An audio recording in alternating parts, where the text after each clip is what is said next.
Party కోసం నిరంతరం కష్టపడిన వ్యక్తులకు రాష్ట్ర అధినాయకత్వం తగిన గుర్తింపు లభిస్తుందని రాష్ట్ర కార్యదర్శిగా సిద్ధవటం మండలవాసి మోహన్ రెడ్డి నియమితులు కావడం ఇందుకు నిదర్శనమని రాజంపేట నియోజకవర్గం ఇన్ఛార్జ్ చెమర్తి జగన్మోహన్ రాజు తెలిపారు. ఆ పనులను మనం చేయలేనప్పుడు మనము పార్టీకి నష్టం చేస్తున్నామా లాభం చేస్తున్నామా? ఇది ఈ విషయం మీద స్పష్టంగా ఆలోచించాలి. అందుకే పార్టీ మైటీడీపీఆర్ ద్వారా మీ పనితీరును పరిశీలిస్తూ ఉంది, కనుగొంటూ ఉంది. అలాగే ఇక్కడ కూడా మనకు స్పష్టమైన ఆదేశాలు ఇచ్చాయి. ఎక్కడైనా 2-3 సమావేశాలకు రాకపోతే కొంత బాధ అయినా కానీ చెప్పాల్సి వస్తుంది. ఆ కాస్త వాళ్ళని మార్చి వాళ్ళకి సరైన స్థానంలో కొంత టైం ఇవ్వలేకుంటారు. టైం ఇవ్వలేనటువంటి పదవులు ఇచ్చి ఇక్కడ కావాల్సినటువంటి వాళ్ళని రీప్లేస్ చేసుకోవాలని మనకు స్పష్టమైన ఆదేశాలు. అంటే ఆ పరిస్థితులు ఎవరు కూడా తెచ్చుకోకుండా మనకు నిర్దేశించినటువంటి దాంట్లో ఏ విధంగా పనులు చేయాలి అనేటటువంటిది. అలాగే అధికారులు పని వినట్లేదు, అధికారులు పనులు వినట్లేదు, చేయట్లేదు అనేటువంటిది ప్రతి ఒక్కరి దగ్గర నుంచి వస్తున్నటువంటి. ఖచ్చితంగా ఆ గ్రామంలో ఒక స్థిరమైనటువంటి నాయకులను కొంతమందిని గుర్తిస్తాం. వాళ్ళ ద్వారా అన్ని పనులు చేసేటటువంటి బాధ్యతలు మేము తీసుకుంటున్నాం. అలాగే మండల స్థాయిలో.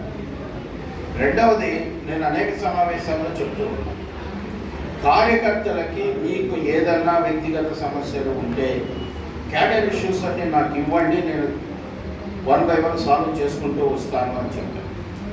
ఇక్కడ దాదాపు అన్ని సమస్యలు సాల్వ్ అవుతూ ఉన్నాయి. కానటువంటివి ఏంటంటే కనుక కొన్ని రెవెన్యూ సమస్యల్లో గత వాళ్ళందరూ కూడా నాశనం చేసిపోయారు. ఇష్టానుసారం తప్పుడు రికార్డులను సృష్టించారు. ఆ తప్పుడు రికార్డులను సరిచేసే నెపంలో ఇంకా తప్పులు జరుగుతాయన్నటువంటి ఉద్దేశంతో దీన్ని బాగా స్టడీ చేసి ఇంకా మీద భవిష్యత్తులో తప్పులు చేయకూడదు అన్నటువంటి ఒక పాలసీని క్రియేట్ చేయాలన్నటువంటి ఉద్దేశంతో మన వాళ్ళు దాని గురించి ఆలోచిస్తూ మొదట ఎంఆర్ఓ వరకు ఆన్లైన్ చేసేటటువంటి పవర్ కలిగేసి ఆ పవర్ మొదట జేసీ గారికి ఉంది. ఇప్పుడు మళ్ళా కాస్త వీళ్ళు ఏవైతే తప్పులు చేస్తున్నారో ఆ తప్పులు చేయకుండా ఏ విధంగా జరగాలి, భవిష్యత్తులో తప్పకూడదు కొన్ని విధానాలు ప్రకటించి కలెక్టర్ ఆఫీస్లో మళ్ళీ ఒక సెల్ పెట్టుకొని ప్రతి ఒక్క పిటిషన్ను వాళ్ళు చేసే విధంగా చేస్తూ కొన్ని పవర్స్ ఏం చేశారు. ఇప్పుడు జేసీ సబ్ కలెక్టర్ గారు ఆర్టీఓ గారికి ఇచ్చారు. 0 ఖాతాలు మాత్రం ఇన్ఛార్జీల మీటింగ్ జరిగినప్పుడు నేను సార్లు కోరాను,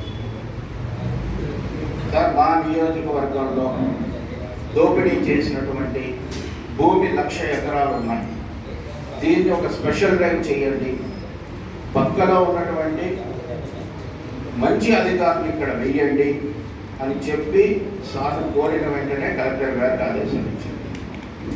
నాతో పోటీ ఉన్నటువంటి సహచరులను మీరు అడగండి. ఒంటిమిట్ట గురించి వచ్చినప్పుడు కూడా కలెక్ట్ చేశాం, ప్రతి నెల నా దొరికిపోతుంది.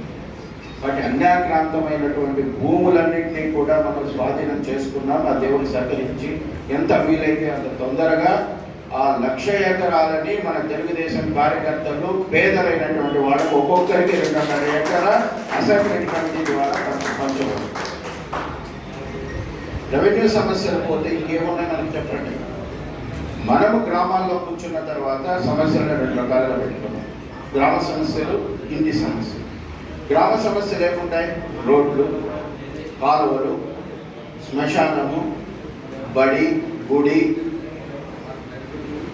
ఈ 5 లేదా ఇంకొకటి 6-7 ఆ ఊరు పెట్టి ఉంటాయి. ఇవన్నీ కూడా